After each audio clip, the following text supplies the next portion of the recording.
Donc, suite à la déclaration, à la conférence de presse tenue hier par M. Gianni Infantino concernant effectivement les grandes réformes qui seront entamées bientôt au niveau du continent africain, je tiens en mon nom, au nom de la Fédération royale marocaine de football, à exprimer le soutien total. En fait, lors du dernier comité exécutif, on a eu l'occasion d'en débattre et d'exprimer ce soutien. Mieux que cela, je pense qu'aujourd'hui, mener ces réformes profondes pour le développement du football africain est une idée partagée par la totalité et l'ensemble des fédérations. Ça a été le cas, ça a été confirmé lors du dernier comité exécutif de la CAF, tenu il y a 2 semaines au Caire, et qui a effectivement validé ces réformes à l'unanimité. Par rapport au contenu des réformes, donc le développement de l'infrastructure, la déclaration et l'annonce de M. Gianni de la mobilisation d'une enveloppe d'1 milliard de dollars pour effectivement mettre à niveau, développer l'infrastructure footballistique au niveau du continent. Je pense que c'est une priorité aujourd'hui qui s'impose. D'ailleurs, c'était une demande qu'on a eu l'occasion de débattre au sein du comité exécutif depuis 2 ans. C'est un projet qu'on a essayé de développer, de débattre, de fixer les contours. Mais aujourd'hui, on ne peut que effectivement féliciter la FIFA, son président, pour ce leadership, pour avoir pris ce projet en main et faire ses annonces et le commencer, Inch'Allah, dans les plus brefs délais. C'est quelque chose qui, comme j'ai dit, est nécessaire, fondamental, mais aussi qui conditionne toutes les autres composantes liées au développement du football, puisqu'aujourd'hui, on ne peut pas parler d'une formation adéquate professionnelle des jeunes si on ne dispose pas d'infrastructures adéquates.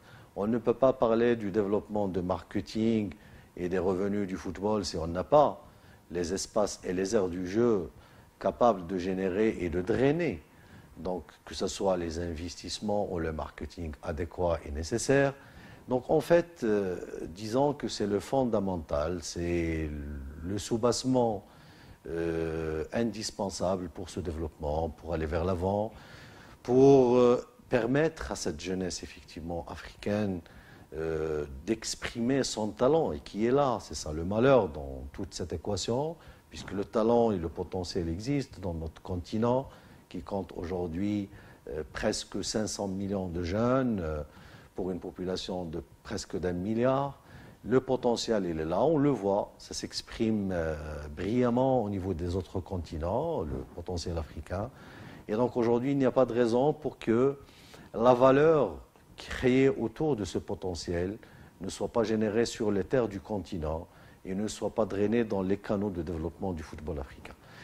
Le deuxième volet concernant évidemment l'organisation et le format des compétitions, là je tiens, et j'ai eu l'occasion de l'exprimer à l'occasion de plusieurs réunions, en disant que le football mondial, les compétitions mondiales,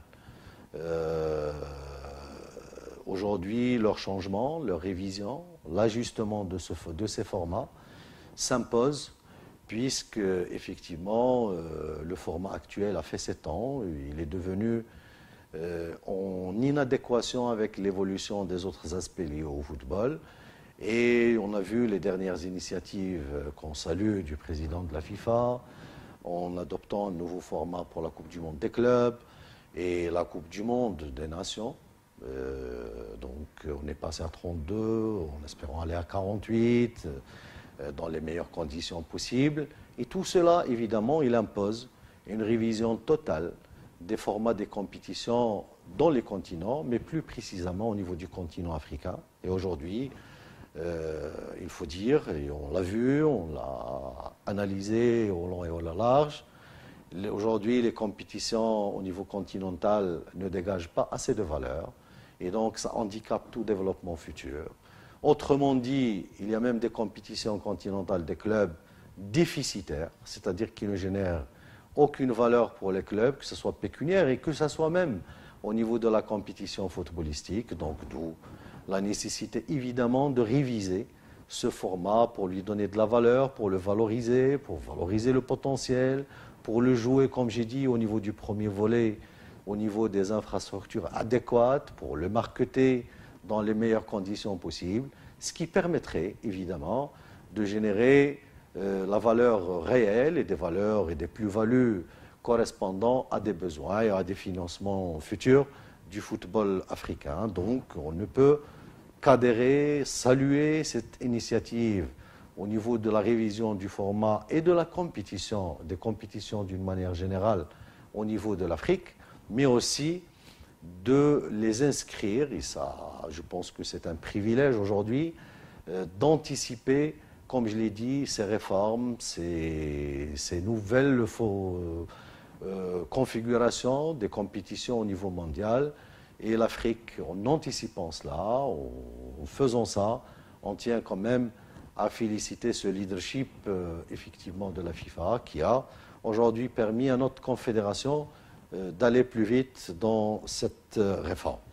Le troisième pilier qui a été abordé, donc, c'est l'arbitrage. Je pense que il n'y a pas de pratiquant, de gestionnaire, de quelqu'un qui est impliqué dans le football et qui ne peut pas être pour un arbitrage impartial, mais développé et moderne.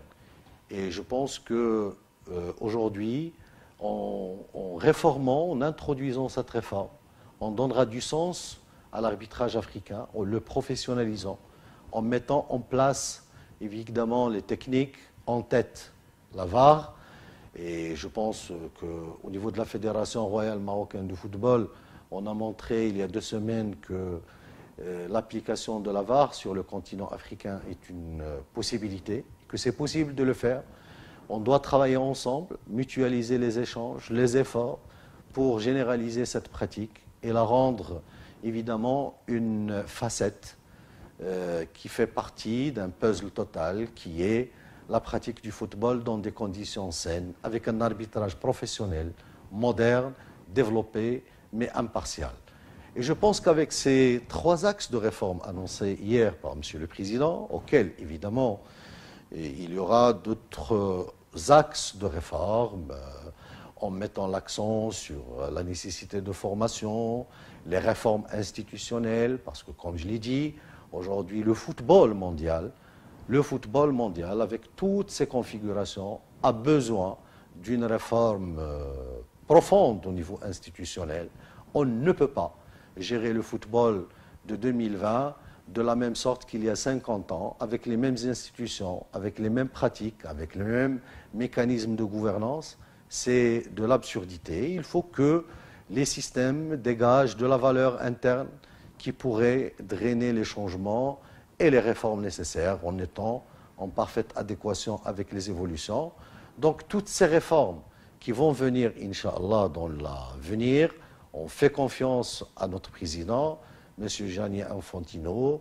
Il a le soutien donc des opérateurs et des gestionnaires du football au niveau du continent et dans les autres continents. Et ensemble, avec donc Monsieur le Président, toutes les instances qui se déduisent de cette institution mère, le football, on ne pourrait qu'espérer et que prévoir un futur meilleur pour le football et la pratique footballistique.